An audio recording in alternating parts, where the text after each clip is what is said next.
بسم الله الرحمن الرحيم. ما أصاب من مصيبة إلا بإذن الله ومن يؤمن بالله يهدي قلبه والله بكل شيء عليم.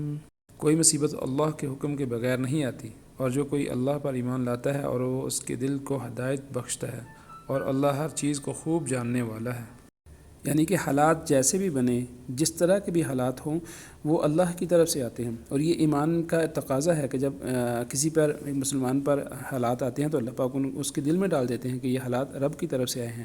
اب اس حالات کی حکمت میرے آپ کے ذہن میں نہیں ہے، میرے آپ کی سمجھ میں نہیں ہے، وہ اللہ ہی بہتر جانتا ہے کہ اس کے حالات آنے کے کیا اسباب تھے، اس کی کیا حکمتیں ہیں، وہ میرا رب جانتا ہے۔ تو اس لیے ایمان والوں کو لیے یہ ضروری ہے کہ وہ جو بھی حالات آئیں وہ اس پہ صبر کریں اور اللہ سے مانگیں۔